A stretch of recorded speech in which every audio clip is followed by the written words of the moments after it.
Good evening student. Atomic structure में last lecture में अपन ने डिस्कस किया था बेसिक जो आपके फंडामेंटल पार्टिकल है उनकी डिस्कवरी से रिलेटेड और कुछ मॉडल्स, और फिर अब अपन वहां से एंटर होते हैं ईएमआर रेडिएशन पे।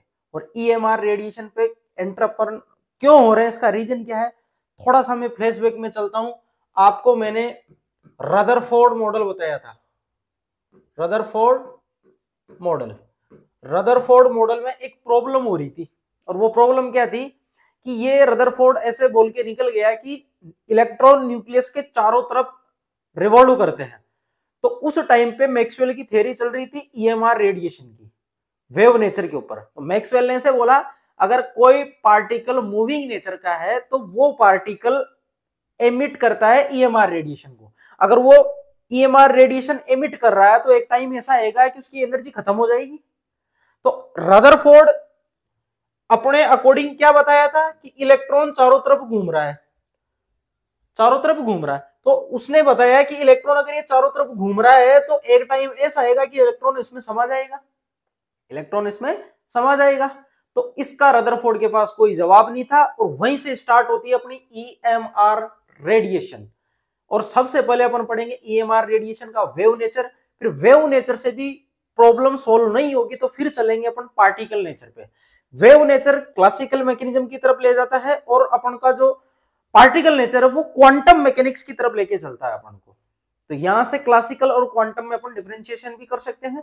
तो सबसे पहले अपन बात करते हैं ईएमआर रेडिएशन, इलेक्ट्रोमैग्नेटिक रेडिएशन। और इसमें सबसे पहले अपन डिस्कस करेंगे मैक्सवेल थ्योरी को, और अपन इसको ऐसे भी बोल सकते हैं कि wave nature of EMR radiation. तो अगर मैं मैक्सवेल थ्योरी के अकॉर्डिंग इसको लिखता हूं तो देखो student, according to Maxwell electrically charged particle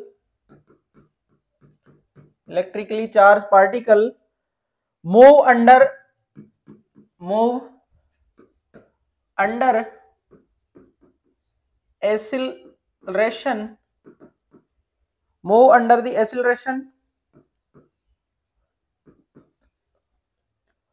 alternating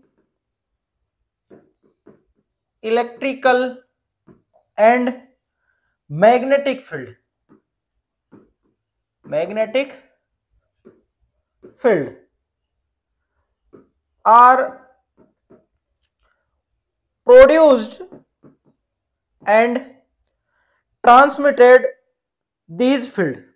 यानी अगर आप मैक्सवेल के अकॉर्डिंग चार्ज पार्टिकल को आप मूव करवाते हो या उसको आप एक्सेलरेट करते हो, उसको त्वरित करते हो, तो वो इलेक्ट्रिक और मैग्नेटिक फील्ड उनको क्या करता है, वो प्रोड्यूस करता है।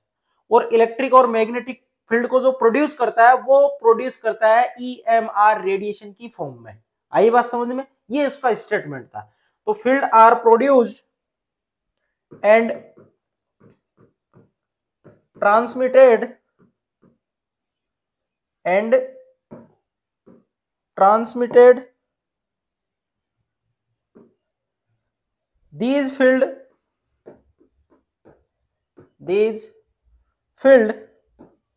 are transmitted in the form of wave, and this wave is called electromagnetic radiation. Short में लिखते हैं ईएमआर। तो सिंपल सी इसका एक स्टेटमेंट होता है, सिंपल सा स्टेटमेंट है कि अगर आप चार्ज पार्टिकल को मूव करवाओगे तो वो अल्टरनेटिक इलेक्ट्रिक और मैग्नेटिक फील्ड को क्या करता है, वो एमिट करता है। और किस फॉर्म में एमिट करता है, वेव की फॉर्म में एमिट करता है। तो उसी वेव को अपन क्या बोलते हैं, ईएमआर रेडिएशन। तो ईएमआर रेडिएशन का जो नाम है वो यही से स्टार्ट होता है, मैक्सवेल की थ्योरी से। आई बात समझ में।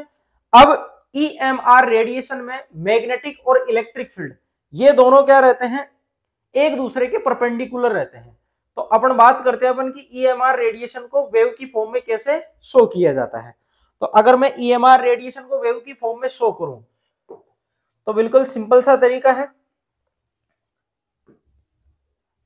जैसे देखो ये मैंने एक यहां पे y और x ऐसे ग्राफ प्लॉट किया है और मैं इधर लिख देता हूं, ये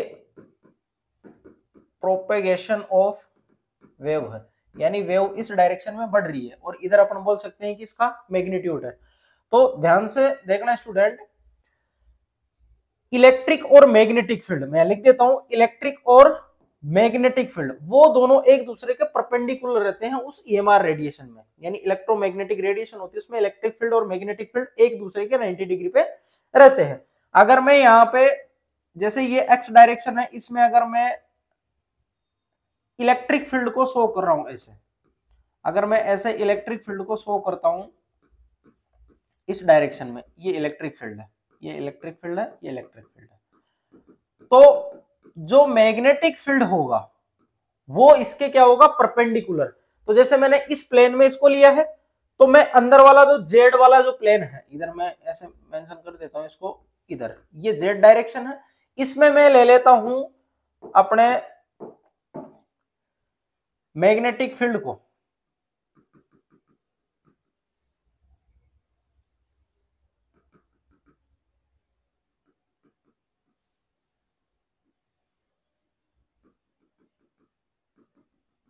तो कुछ इस तरीके से अपन उसकी बात करेंगे। तो यहां पे मैंने ये परपेंडिकुलर लिया है, ये ऐसे है स्टूडेंट, जैसे एक्स डायरेक्शन है, एक्स डायरेक्शन में अगर इलेक्ट्रिक फील्ड ऐसे मूव कर रहा है तो जेड डायरेक्शन में मैग्नेटिक फील्ड ऐसे रहेगा, यानी दोनों पे 90 डिग्री का एंगल बनेगा, दोनों एक दूसरे के परपेंडिकुलर रहते हैं। तो ये जो डायरेक्शन है ये अपने किसकी है, मैग्नेटिक फील्ड की, ये इलेक्ट्रिक फील्ड है। तो एक पर्टिकुलर जो इलेक्ट्रोमैग्नेटिक वेव होती है उसको इस तरीके से रिप्रेजेंट किया जाता है। इसको नोट डाउन करिए, फिर बात करते हैं नेक्स्ट।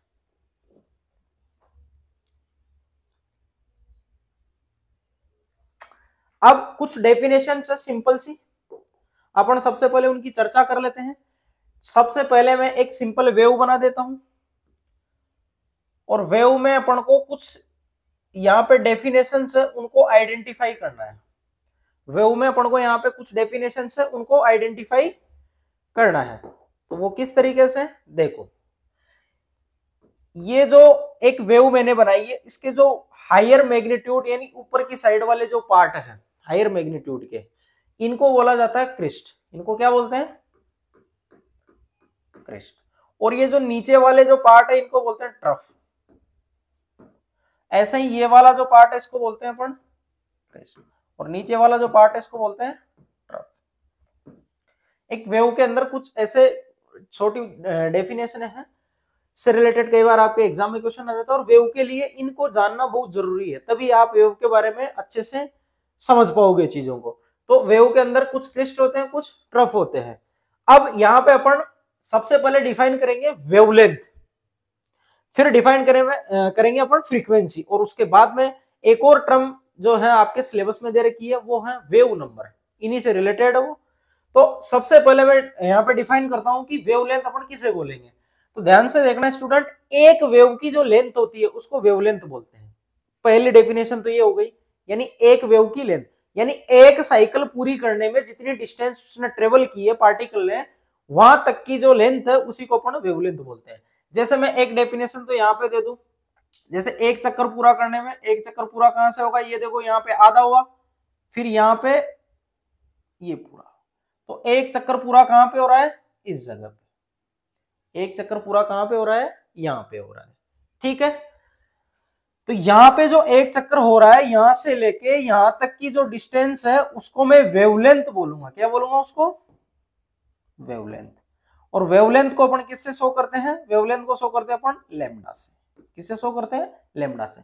या मैं दूसरी डेफिनेशन ऐसे भी दे सकता हूं कि दो क्रिस्ट के मिड की जो डिस्टेंस होती है, या दो ट्रफ के जो मिड की डिस्टेंस होती है, वो भी वेवलेंथ होती है, वो भी एक पूरी वेव को ही शो करेगी। तो आप ऐसे भी बोल सकते हो कि इनके मिड की जो डिस्टेंस है ये भी लैम्डा होगी, और इनके मिड के जो डिस्टेंस है ये भी क्या होगी, लैम्डा। और ये तीनों लैम्डा इक्वल है, तीनों लैम्डा क्या है, इक्वल है।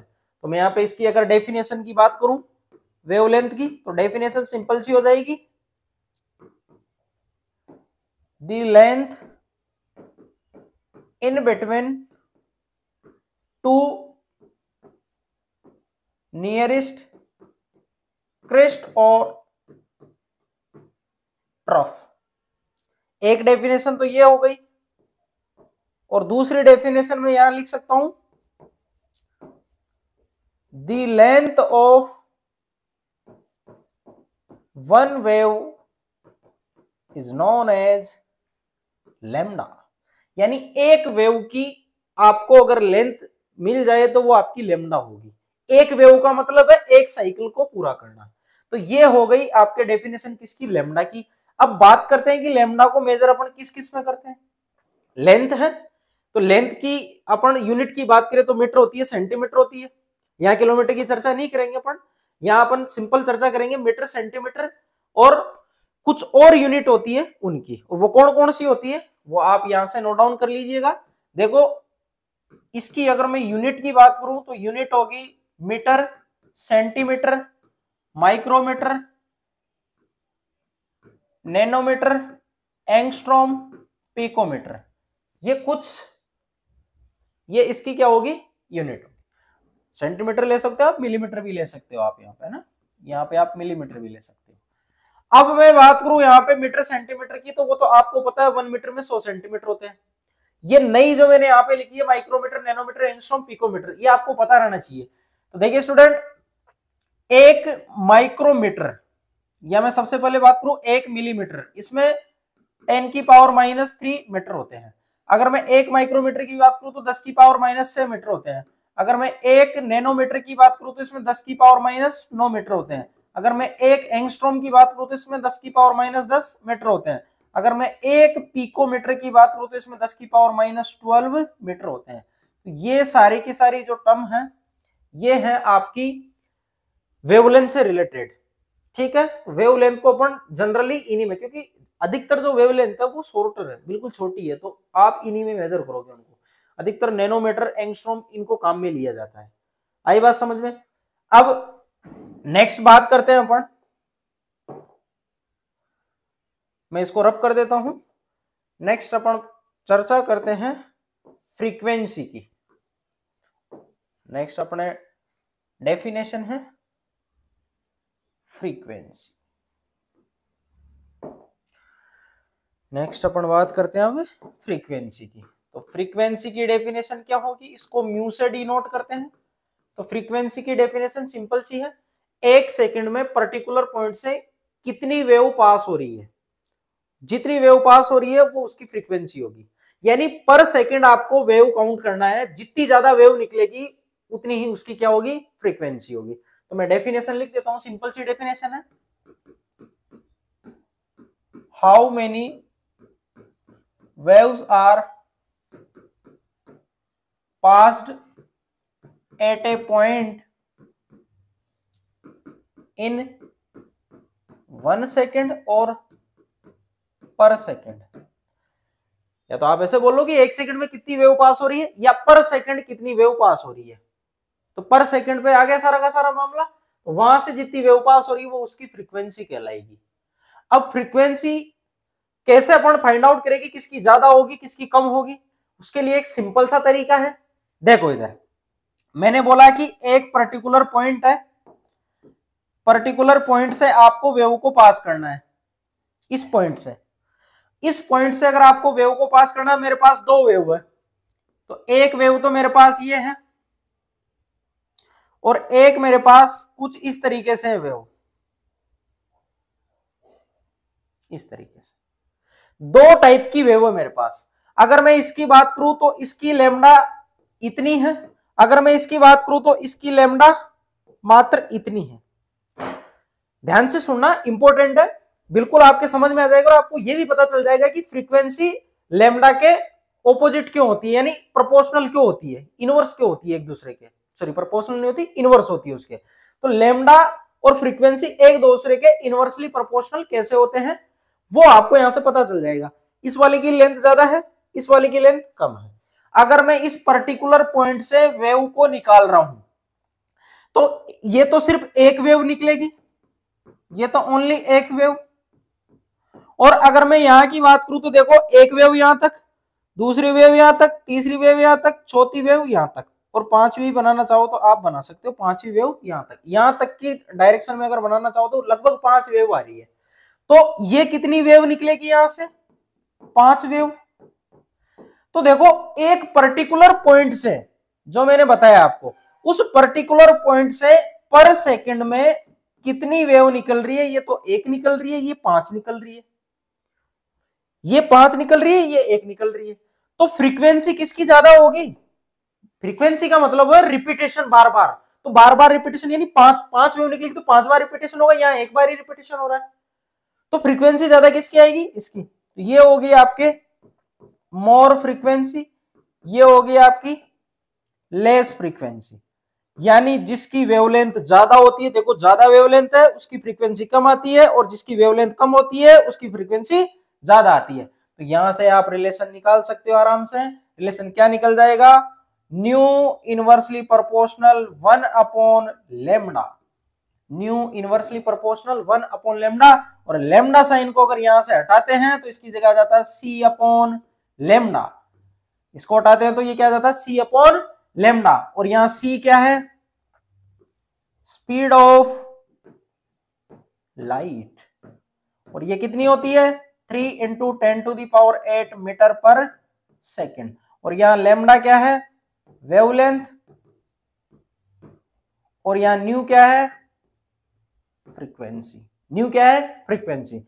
अगर यूनिट की मैं बात करूं फ्रीक्वेंसी की, यहां लिख देता हूं मैं, अगर यूनिट की मैं बात करूं फ्रीक्वेंसी की, तो यूनिट क्या होगी? पर सेकंड है, तो सेकंड इनवर्स, इसी को बोलते हैं हर्ट्ज।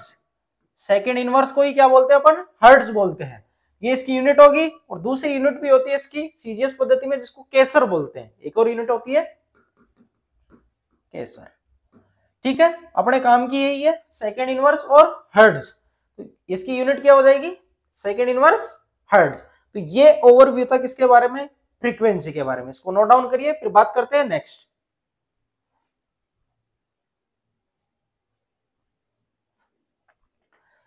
अब बात करते हैं अपन एक और टर्म, जिसको बोलते हैं अपन वेव नंबर। उसको अपन बोलेंगे वेव नंबर। और वेव नंबर भी आपके हाइड्रोजन एटॉमिक जो स्पेक्ट्रम अपन पढ़ेंगे वहां पे बहुत ज्यादा काम में आने वाली टर्म है। वहां सारे के सारे डाटा, लाइमर, बामर, पासन, ब्रैकेट, फंड, हम्फ्री, जो ये सीरीज आती है, उन सीरीज का डाटा सारा का सारा वेव नंबर की फॉर्म में निकाला हुआ है। तो वेव नंबर को अगर डिफाइन करें, वेव नंबर, वेव नंबर को दिखाया जाता है न्यू बार से। और वेव नंबर क्या होता है? ये होता है रेसिप्रोकल ऑफ वेवलेंथ। इसके लिए लिख देता हूं, it is reciprocal of wave length. ये वेवलेंथ का क्या होता है? रेसिप्रोकल होता है। तो न्यू बार इक्वल टू मैं लिख सकता हूं 1 upon lambda. Nu bar equal to क्या आ जाएगा? 1 अपॉन लेमडा। अगर मैं इसकी यूनिट की बात करूं तो यूनिट क्या होगी इसकी? लेमडा की जो भी यूनिट होगी उसका इनवर्स कर देना। तो यूनिट हो सकती है मीटर इनवर्स, सेंटीमीटर इनवर्स, और मिलीमीटर इनवर्स हो सकती है, माइक्रोमीटर इनवर्स हो सकती है, और क्या हो सकती है? नैनोमीटर इनवर्स हो सकती है, और एंगस्ट्रॉम इनवर्स हो सकती है, और पिकोमीटर इनवर्स हो सकती है। ये सब की सब यूनिट इसकी हो सकती है। यानी जो डाटा आप जिसमें ले रहे हो उसके अकॉर्डिंग इसकी यूनिट हो जाएगी। आई बात समझ में? इनवर्स लगा देना आपको। ठीक है, तो ये बात हुई किसकी? अपने वेव नंबर, जो क्या है? Reciprocal of wavelength. अब अपन बात करते हैं नेक्स्ट, कुछ न्यूमेरिकल पार्ट है उससे रिलेटेड। तो बिल्कुल इजी से क्वेश्चन है, बिल्कुल इजी से क्वेश्चन दे रखे हैं।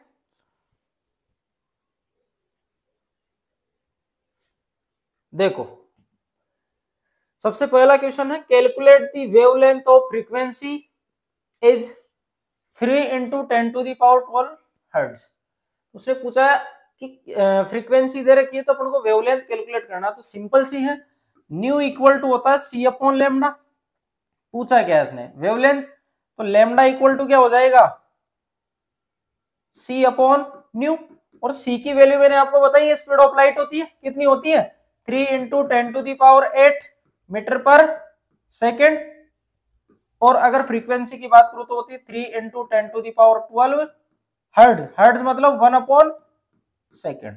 1/सेकंड है, 1/सेकंड तो ये ऊपर जाएगा तो इससे ये कट जाएगा, और 3 से ये 3 कट गए, ये 12 ऊपर जाएंगे तो किस में हो जाएंगे, माइनस में, और 8 में से -12 कितना होगा, 10⁻⁻4 यही होगा, और किस में, मीटर में। लैम्डा कितनी आ रही है, 10⁻⁻4 मीटर आ रही है। तो इसमें कौन सा वाला ऑप्शन होगा, सेकंड वाला ऑप्शन। वेवलेंथ कितनी आएगी, 10⁻⁻4 आएगी। उसके बाद find out the wave number of wavelength is 2000 angstrom. उसने पूछा है आपको वेव नंबर फाइंड आउट करना है जब आपको कितनी देर की है वेवलेंथ, 2000 एंगस्ट्रॉम। तो न्यू इक्वल टू होता है क्या, 1/λ। तो 1/λ की वैल्यू कितनी देर की है, ये। तो 2000 एंगस्ट्रॉम में, एंगस्ट्रॉम को मैं किस में कन्वर्ट कर लूं, 10 मीटर में। ठीक है, ये कितना हो जाएगा, 3 0 अगर मैं यहां से हटा देता हूं, 1/2 × 10⁻⁻7 मीटर ये होगा। अगर आप इसको सोल्व आउट करोगे तो ये हो जाएगा 0.5 × 10⁻7 मीटर इनवर्स। थोड़ा और सोल्व करोगे तो कितना हो जाएगा, 5 × 10⁻6 मीटर इनवर्स। तो ये क्या आ गई इसकी वेव नंबर। तो इस तरीके से आपको प्रॉब्लम को सोल्व आउट करना होता है, बिल्कुल सिंपल से क्वेश्चन है। नोट डाउन करिए, फिर बात करते हैं नेक्स्ट।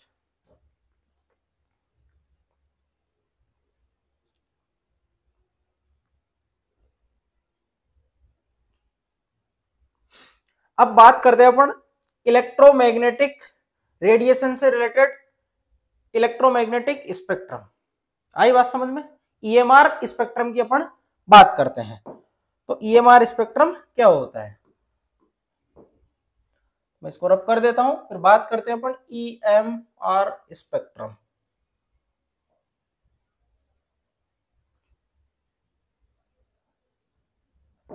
तो देखिए student, electromagnetic spectrum, electromagnetic spectrum.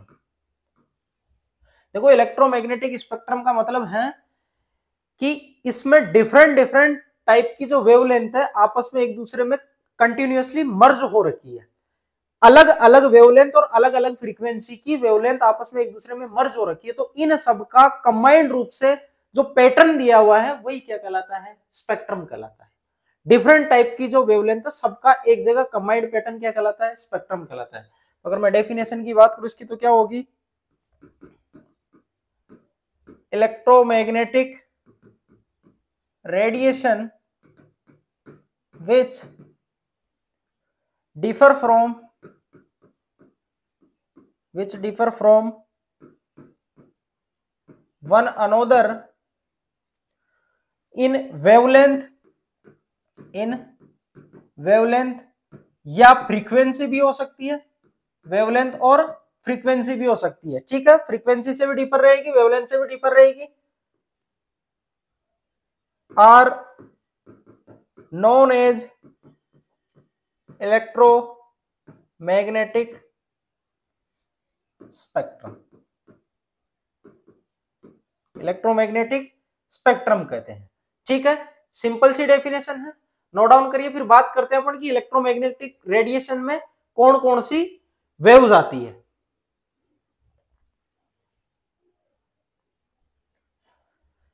अब बात करते हैं कि इसमें कौन कौन सी वेव्स आती है। तो वेव्स की मैं अगर बात करूं तो स्पेक्ट्रम में यहां पे बना रहा हूं, और स्पेक्ट्रम में आपको सारा का सारा पता चल जाएगा कि किधर से जाने से वेवलेंथ बढ़ रही है और किधर से वेवलेंथ घट रही है। तो यहाँ पे एक स्पेक्ट्रम का पैटर्न अगर अपन देखें तो कुछ इस तरीके से है। सबसे पहले मैं यहाँ पे लिख रहा हूं गामा रेज, इधर लिख रहा हूं मैं एक्स रेज, इधर लिख रहा हूं मैं यूवी रेज, यहां लिख रहा हूं मैं विजिबल, और विजिबल रेज के बाद में है अपने आई आर, और इधर लिख रहा हूं मैं माइक्रोवेव, और यहां पे अपनी रेडियो वेव। ठीक है, तो ये हो गई अपने सारी की सारी वेव। अगर मैं बात करूं गामा रेज से रेडियो वेव की ओर, तो देखिए स्टूडेंट, जो रेडियो वेव्स होती है उसकी जो वेवलेंथ होती है वो बहुत लंबी होती है। भाई रेडियो वेव है ना, एक एंटीना दूसरे एंटीने से कितनी दूरी पे रहता है ये आपको पता है, डेली लाइफ में आपने देखा होगा खूब। तो इतनी दूरी पर रहता है, तो ये रेडिएशन क्या है कि आराम से वहां तक ट्रेवल करके पहुंच जाती है। ट्रेवल करके क्यों पहुंच रही? क्योंकि इसकी लंबाई ज्यादा है। वेव उसकी जो है रेडियो वाली, उसकी लंबाई क्या है? ज्यादा है, तो वो दूर तक आराम से ट्रेवल करके पहुंच जाती है। अगर मैं बात करूं एक्सरे की, गामा रे की, एक्सरे उसकी जो वेवलेंथ होती है वो बहुत छोटी होती है। अभी जैसे कहीं हॉस्पिटल में अगर कोई एक्सरे कर रहा है तो उसकी जो वेवलेंथ है वो आपकी हॉस्पिटल से यहां तक थोड़ी पहुंच रही है, नहीं पहुंचेगी यहां तक। क्यों? क्योंकि उसकी वेवलेंथ छोटी होती है, ज्यादा दूरी ट्रेवल नहीं कर पाती वो। तो रेडियो वेव की क्या होती है? लेंथ ज्यादा होती है। तो मैं ऐसे बोल सकता हूं कि लेफ्ट से अगर मैं राइट चल रहा हूं इधर, तो लेमडा क्या हो रही है आपकी? इंक्रीज हो रही है।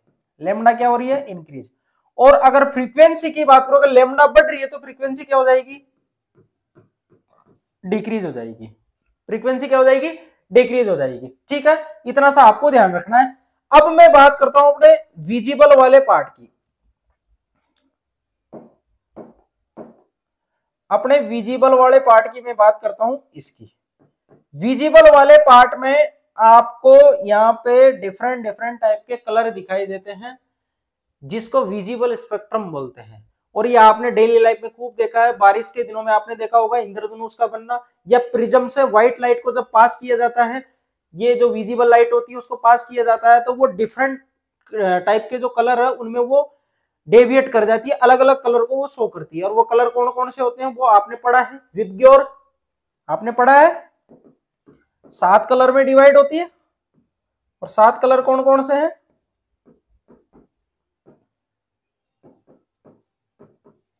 और यहां जो मैंने कलर लिखे हैं वो कलर वेवलेंथ के ऑर्डर में लिखे हैं मैंने, सारे के सारे वेवलेंथ के ऑर्डर में।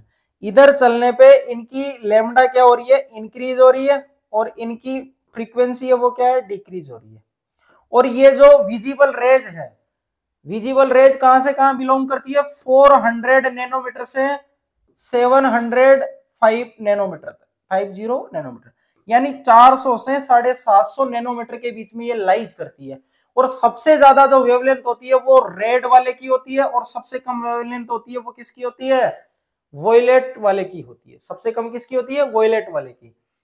रेड वाले की वेवलेंथ ज्यादा होती है, इसीलिए इसको रेड लाइट में काम में लिया जाता है।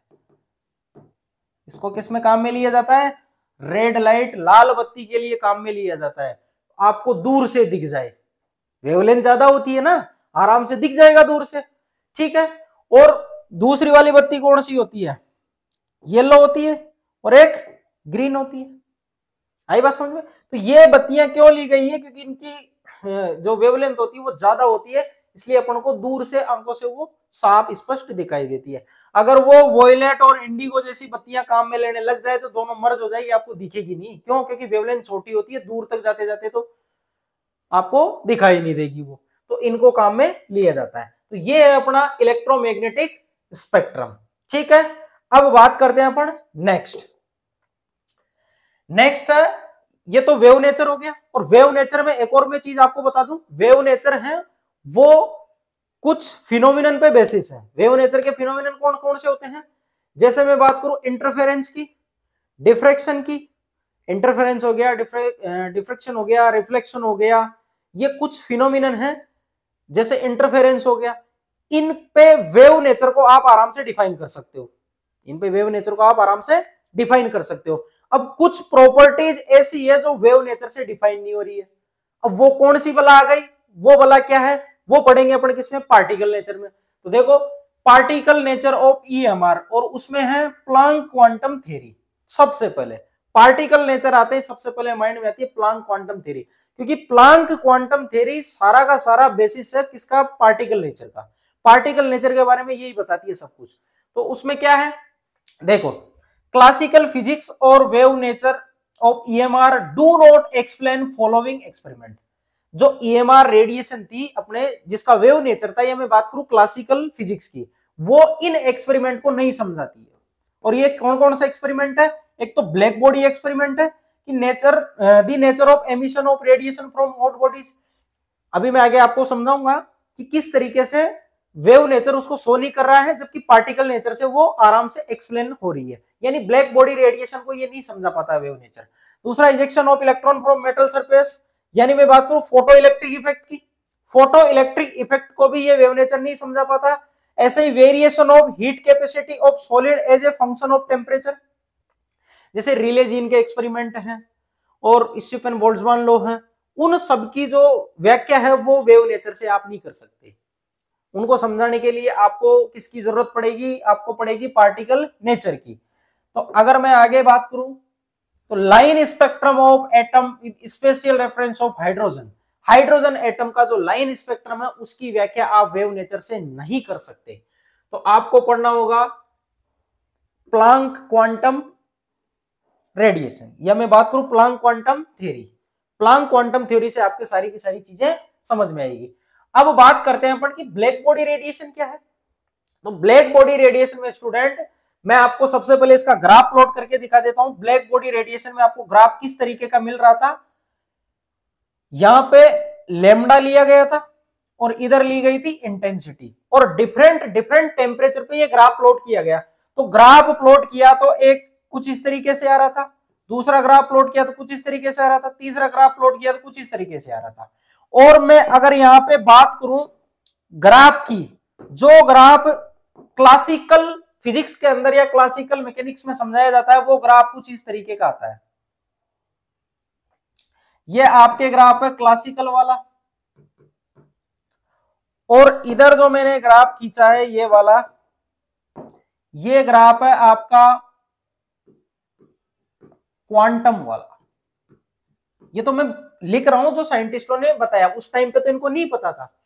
तो यहां पे जो ग्राफ मैंने प्लॉट किए हैं, इंटेंसिटी और लेमडा के मिड में ये T1 ग्राफ, ये T2 sorry T1 T2 T3 temperature पे है ना, और T1 greater than T2 greater than T3 कुछ इस तरीके से है। ये एनसीईआरटी का ग्राफ है, ठीक है। तो ये T1 T2 T3 ये जो ग्राफ आ रहा है, ये ग्राफ इंटेंसिटी के साथ लेमडा में रिलेशन जो दिखा रहा है, ये ग्राफ वेव लेंथ सॉरी जो वेव नेचर होता है उससे नहीं समझा पाए, वेव नेचर से वो नहीं समझा पाए। वेव नेचर से तो अगर आपको देखना है तो देखो इधर, वेव नेचर के अकॉर्डिंग जैसे जैसे लेमडा बढ़ता जाता है वैसे वैसे उसकी इंटेंसिटी क्या होती है, कम होती जाती है। ये बात बोलती है आपकी क्लासिकल वाली। आई बात समझ में, जो वेव नेचर को फॉलो करती है। लेकिन आपके तो रिजल्ट ही ऐसे आ रहे थे कि जैसे ही आप वेवलेंथ को बढ़ाओगे तो इंटेंसिटी बढ़ेगी बढ़ेगी बढ़ेगी, और एक टाइम ऐसा आएगा कि वो मैक्सिमम पीक से वापस किधर आ जाएगी, नीचे आ जाएगी। वो एक टाइम बढ़ेगी और फिर वापस कहां आ जाएगी, नीचे आ जाएगी। अब वो बढ़ रही है फिर नीचे आ रही है। ऐसे ही दूसरा ग्राफ प्लॉट किया, T2 टेम्परेचर में बढ़ती गई वो वापस नीचे आ गई। तो एक्चुअल में जो वेवलेंथ है वो इंटेंसिटी के साथ जस्ट उल्टा रिलेशन दिखा रही है। इधर तो शार्प आपको मिल रहा है कि जैसे जैसे ये बढ़ रही है वैसे वैसे ये घटती जाएगी, सीधी सी बात है। अगर वेवलेंथ अगर बढ़ती जाती है तो इंटेंसिटी घटती जाती है, क्लासिकल मैकेनिक्स सीधी बोलती है। लेकिन यहाँ पे पहले तो बढ़ रहा है फिर घट रहा है, इसलिए क्या चक्कर है, ये नहीं समझा पाए, ये चीजें नहीं समझा पाए। फिर प्लांक यहाँ पे इन सारी चीजों को एक्सप्लेन करता है। और प्लांक किस तरीके से एक्सप्लेन करता है वैसे मैंने लिख रखा है कि मैं भी स्लाइड में बता दूंगा आपको। पहले अपन यहाँ पे सिंपल भाषा में उसको समझ लेते हैं। जैसे देखो ब्लैक बॉडी रेडिएशन की मैं बात करूं तो एक ब्लैक बॉडी इस तरीके से मॉडिफाई की होती है जिसमें कार्बन की कुछ इस तरीके से लेपिंग की रखी होती है कि जो रेडिएशन उस पे आके टकरा रही है वो रेडिएशन सारी की सारी वो एब्जॉर्ब कर लेता है। अगर कंप्लीट एनर्जी को वो एब्जॉर्ब कर लेता है तो उसको बोला जाता है आइडियल ब्लैक बॉडी। तो ब्लैक बॉडी कुछ इस तरीके से है, बाहर से जो भी लाइट आ रही है उसको वो क्या कर रही है, अंदर ही अंदर ऐसे वो इसको घुमा रही है और वो उसको क्या कर लेती है, एब्जॉर्ब कर लेती है। ठीक है, इस टाइप की जो बॉडी होती है उसको ब्लैक बॉडी बोलते हैं अपन। अब ये जो ऐसा बिहेवियर शो हो रहा है ये बिहेवियर इन्होंने बोला कि अगर कोई ब्लैक बॉडी अपने में कोई एनर्जी को एब्जॉर्ब कर रही है फिर बाद में वो एमिट करती है, तो वो जो एनर्जी को एमिट कर रही है वो डायरेक्ट एमिट नहीं कर रही है, वो एमिट उसको एक छोटे छोटे पैकेट्स के रूप में जैसे उसने एब्जॉर्ब किया है उस तरीके से वो एमिट कर रही है। तो आपको यहाँ पे जो पीक दिखाई दे रही है वो पीक उसकी क्वांटा या डिस्क्रीट वैल्यू की पीक है। ध्यान से सुनना, ये जो पीक दिखाई दे रही है इसमें एक बढ़ के आ रही है, ये बढ़ के आ रही है फिर घट रही है। ये जो बढ़ के जो वैल्यू आ रही है यहाँ पे पीक की, ये होती है एनर्जी की डिस्क्रीट वैल्यू। डिस्क्रीट वैल्यू को प्लांक ने बोला है कि आप इनको ईएमआर रेडिएशन नहीं बोल के आप इनके लिए वर्ड काम में लो कि एनर्जी छोटे छोटे पैकेट्स के रूप में आती है, और वो जो पैकेट्स होते हैं उनको इसने क्या बोल दिया, क्वांटा बोल दिया। उसने क्या बोल दिया, क्वांटा बोल दिया। और दूसरे तरीके से मैं अगर मैं समझाऊं तो ये जो ब्लैक बॉडी है इसके कुछ ना कुछ एटम होंगे, और एटम आपस में क्या करते हैं, वाइब्रेट करेंगे, और ये वाइब्रेशन के थ्रू क्या कर रहे हैं, एनर्जी को एमिट कर रहे हैं। तो इनका जो वाइब्रेशन होता है वो एक पर्टिकुलर एनर्जी देने पे ही होता है, और वो पर्टिकुलर एनर्जी जो ये गेन कर रहा है वो डिस्क्रीट मैनर में गेन कर रहा है, और उस डिस्क्रीट मैनर को अपन बोलते हैं क्वांटा। उसको क्या बोलते हैं, क्वांटा। इसलिए क्लासिकल मैकेनिक्स से आप इसको नहीं समझा सकते, आपको चलना होगा क्वांटम फिजिक्स की ओर या क्वांटम केमिस्ट्री की ओर, उसी से आप इसको समझा सकते हो। तो प्लांक ने ब्लैक बॉडी रेडिएशन की समस्या खत्म करी कब, जब उसने माना कि ये जो वेव नेचर होता है उससे आप इसको नहीं समझाते हो, और आपको इसको समझाना है तो आपको पार्टिकल नेचर पे चलना ही होगा। तो इन्होंने, प्लांक ने क्या बोला कि ईएमआर रेडिएशन पार्टिकल नेचर रखती है, और पार्टिकल नेचर में वो छोटे छोटे पैकेट्स के रूप में काम करती है, जिसको बोला जाता है क्वांटा। आई बात समझ में? तो नेक्स्ट अपन बात करते हैं, नेक्स्ट अपन बात करें तो नेक्स्ट है देखो, the above experiment results can not be explained satisfactory on the basis of wave theory of lights. जो ब्लैक बॉडी रेडिएशन था वो आप वेव नेचर के बेसिस पे उसको नहीं समझा सकते। फिर प्लांक ने क्या बोला, Planck suggest that atom and molecule could emit और एब्जॉर्ब एनर्जी ओनली डिस्क्रीट, ये इंपॉर्टेंट है, discrete quantities and not in continuous manner. ये कंटिन्यूअस मैनर में जैसे आप उसको एनर्जी दे रहे हो, उसको पूरी की पूरी को लेके पूरी की पूरी को ऐसे एमिट नहीं कर रहा, वो कंटिन्यूअस मैनर में नहीं चल रहा, जैसे दे रहा वैसे नहीं ले रहा, वो उस कंटिन्यूअस मैनर में जो लाइट आ रही है छोटे छोटे पैकेट्स के रूप में, वो उनको उठा के गेन कर रहा है, हर एक को नहीं लेगा, पर्टिकुलर जो एनर्जी उसको चाहिए उसी एनर्जी को वो वहां से उठाएगा, तो वो सेलेक्ट करके उठा रहा है। इसीलिए बोला गया है कि ये डिस्क्रीट एनर्जी के लेवल्स होते हैं, जो डिस्क्रीट एनर्जी को ही गेन करते हैं उनको बोला जाता है क्वांटा। और आगे चल के आइंस्टाइन ने उन्हीं को क्या बोल दिया, फोटोन बोल दिया। तो इस तरीके से आप इसको समझा सकते हो, discrete quantities of energy, Planck gave a name quanta, Planck ने उसको क्या बोला, क्वांटा बोला। और वन पैकेट्स के लिए अपन बोल सकते हैं क्वांटम, एक होता है क्वांटम और बहुत सारे होते हैं क्वांटा, ठीक है। तो ये कुछ इस तरीके से आप इसको समझा सकते हो, ठीक है। तो ब्लैक बॉडी रेडिएशन वाले एक्सपेरिमेंट को किसने, प्लांक ने किस तरीके से समझाया, ये सारा का सारा अपन ने डिस्कस कर लिया है। अब जो आगे की थ्योरी है वो अपने फोटो इलेक्ट्रिक इफेक्ट से रिलेटेड, और photo electric effect Planck quantum theory है उसको प्रूव करता है रियल में, वो उसको प्रूव करता है कि हाँ ये जो ईएमआर रेडिएशन है ये पार्टिकल नेचर भी रखती है। और वो एक्सपेरिमेंट सबसे पहले हर्ट्ज ने किया था, हर्ट्ज ने उसका अच्छे से एक्सप्लेनेशन नहीं दिया, उसके बाद आइंस्टाइन ने उसको अच्छे से डिस्क्राइब किया है, ठीक है। तो आज के लिए इतना ही, नेक्स्ट जो क्लास होगी उसमें अपन पढ़ेंगे फोटो इलेक्ट्रिक इफेक्ट, ठीक है। धन्यवाद।